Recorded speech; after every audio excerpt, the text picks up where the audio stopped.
prepare an affidavit for my client. And I would further ask, I know that you have a list of questions you would want answered, that I can incorporate those questions into an affidavit for my client, present that to the court. If at that point that is not sufficient, then we would have court inquiry. I can accomplish that in a couple of days, and I do think that we'll be back before the court soon. So rather than a public and somewhat invasive inquiry regarding a number of the reasons for the decision not to assert a pretrial hearing, and that is my concern, that those reasons, which may be a basis for why Mr. Zimmerman made his decision, we cannot go into. So I'm not going to ask a question that requires an answer other than yes or no. Would the court consider an affidavit? The only problem with that is part of what the court does in trial and through hearings and stuff is to look at the demeanor of witnesses who are testifying under oath to make a determination. And that's part of my job. And of course, part of my job is making sure they don't waive any of Mr. Zimmerman's rights, one of which is inquiry of the court a month and a half before trial. Well, if you object to any of my questions, I will allow you to state your objection and I will rule. Yes, Your Honor. Thank you. Mr. Zimmerman, you may stay where you are, but if you'll please stand up and raise your right hand to be sworn. Please tell me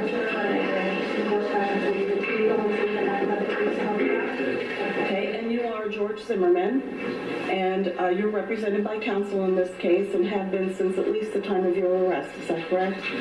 Right, and counsel is here with you today. The state of Florida provides a procedure whereby you may file a pre-trial motion for immunity, and at that motion hearing, the defense bears the burden of proof. Do you understand that? Your Honor, I have one objection. I contest that it is merely a pretrial event. The state does provide for a pretrial event. Do you understand that?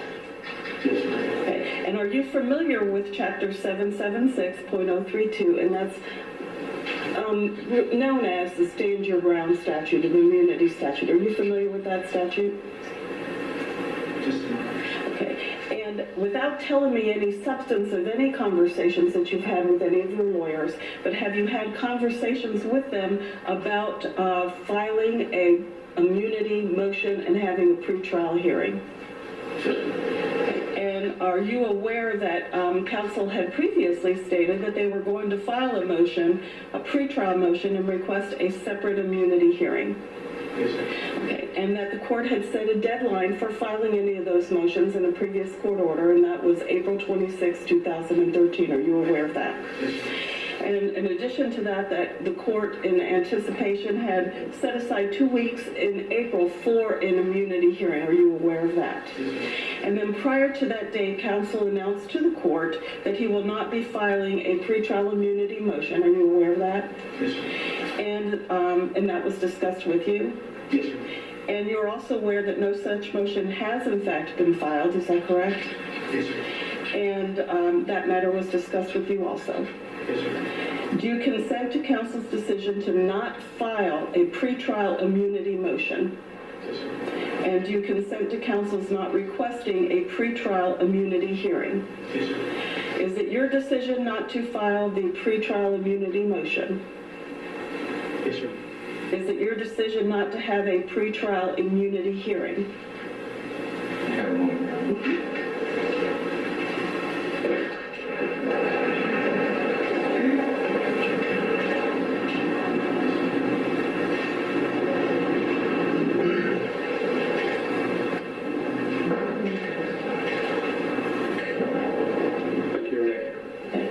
Is it your decision not to have a pretrial immunity hearing?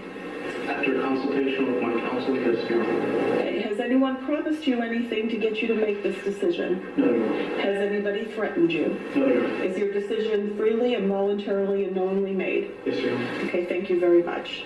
Thank you.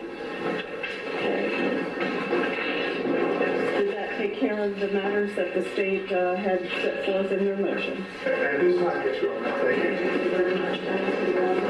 Which motion? All right, you know what? If I'm the defense, you know what I'm hearing right there is, well, she just kept saying pretrial immunity, pretrial immunity. That doesn't mean that I can't, in the middle of the trial, say, immunity. right? or at the end of the trial, so they're he leaving still that preserved open. that. Right, but Okay. this is still key because pre-trial he can assert this. Now this is a big benefit to the defense because they don't want to get up and have Zimmerman, because he's going to take a stand on a pre-trial immunity hearing. They don't want to have him explain his story and then have to explain it again during the trial when they request self-defense. But this was the biggest moment of the trial so far because he had to get up there and say he wasn't going to do it pre-trial. And Robin, guess what? There is no guarantee he will get it during the trial or after the trial if he requests it. So this might have taken stand your ground right off the table. Oh, really? Because Taking it.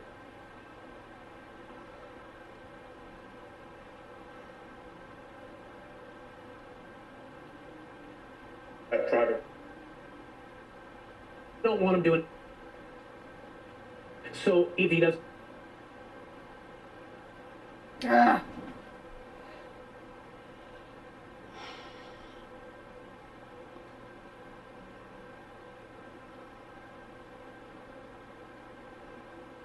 Stand up and raise your right.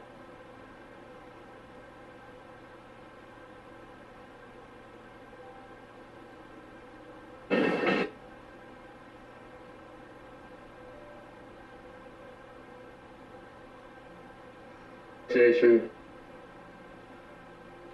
Insert it later, but fact is, at trial, we're going to claim self-defense. We're going to go with that for now. okay, now they're talking about the settlement between Trayvon Martin's family and the subdivision, the homeowners association that George Zimmerman was the night watchman for. Dealing with the fact that the Martin family accomplished a settlement against the Retreat Fee Circle Homeowners Association and the amount of it and other information regarding it.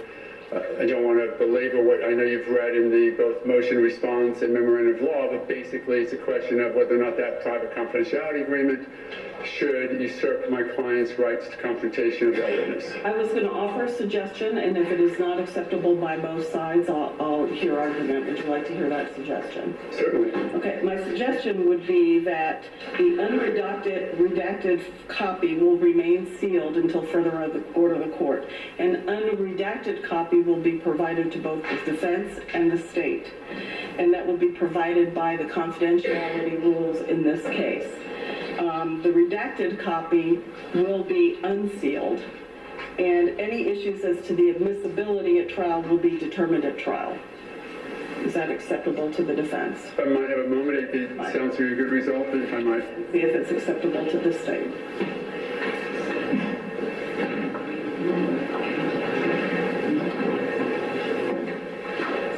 Acceptable to the defense, Your Honor, yes. Is it acceptable to the state? I have no objection to that. Okay, so what did they just Of course. decide? Unredacted, redacted?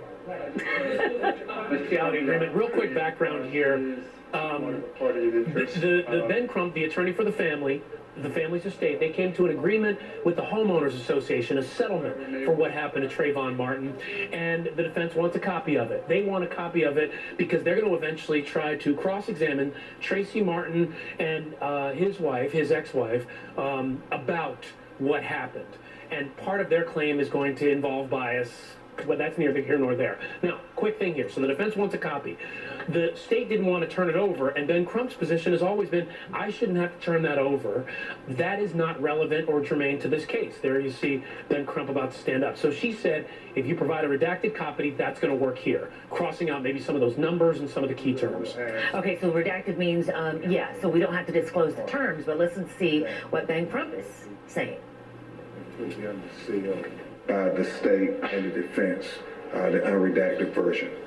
They're under an order issued by a prior judge in this case as to the confidentiality of any discovery, and that's what the court would order. Does that suffice? Yes, ma'am. And that would be until any further order of the court, because this issue may come up again at trial. Thank you, Your Honor. Is that okay? Yes, Your Honor. Okay.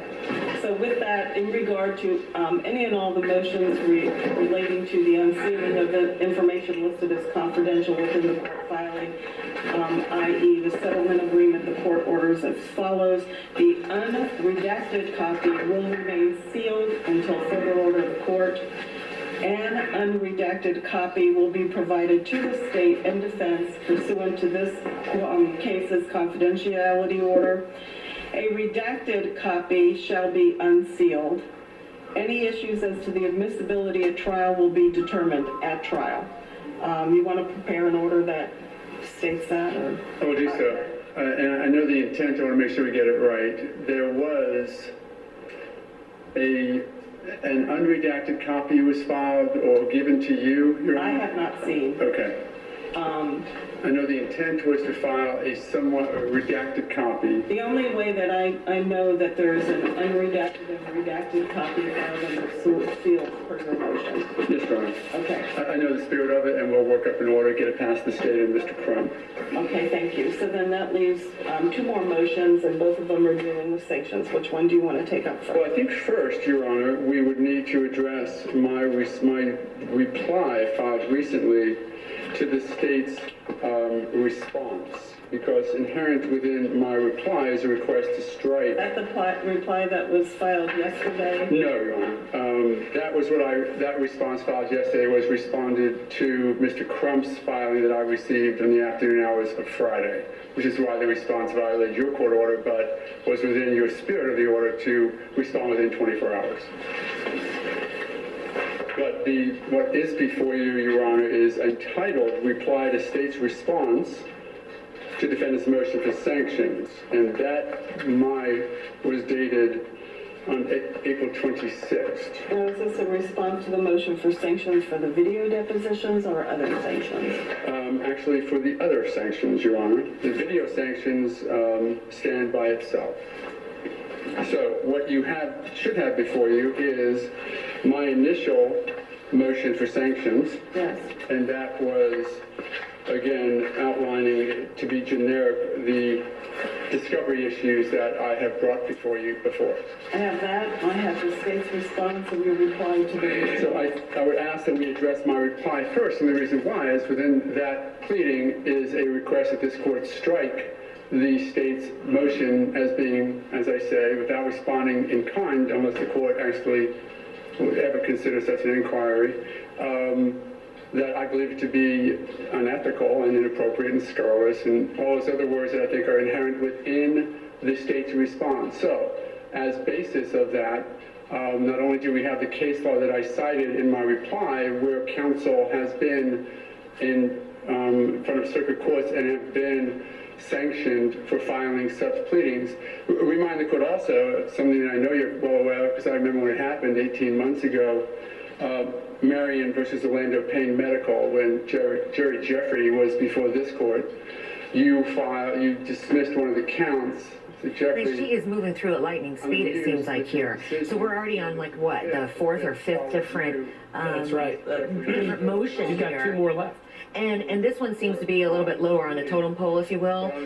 Sanctions about, it sounds like the lawyers get mad at each other. This is the tit for tat stuff I was talking about, Rob. And I by the don't way, like the way they did this, and they're holding out, exactly. and yes. And you know what? It gets to the level, I'm reading from one of the motions here. The only thing more inflated, this is from the state, the only thing more inflated than defense counsel's rhetoric is their request for hourly fees and costs from these sanctions. So it's that kind of thing. It's the kind of thing of, you're wrong, judges got to step in and try to settle this. And it deals with two things. First, videotape depositions. There was some misunderstanding between the parties about certain witnesses' depositions being videotaped. The state didn't want it, the defense did. That caused a delay. People had billable hours and charges that were incurred, and now they want the state to pay in addition to sanctions. And not only that, different back and forth between the parties, things that have been said, where the defense, Mark O'Mara, is now saying the state should have sanctions put on them. That this court wishes were not in a pleading, in a court file, and because of the recent activity from both sides, is why the court handed out the professionalism, because it will not be tolerated in the future. If there are some points in the state's response that do set forth a response to your motion. If there are certain parts that you would like redacted, I will consider that. Thank you, Your Honor. To take the time to go through paragraph by paragraph, here's what I would ask. That you do strike it, and I know you're not arguing what you just decided, that you strike it, and give Mr. Delarianda 15 days, 10 days, whatever he needs, to file a pleading that solely addresses the relevant issues before the court. And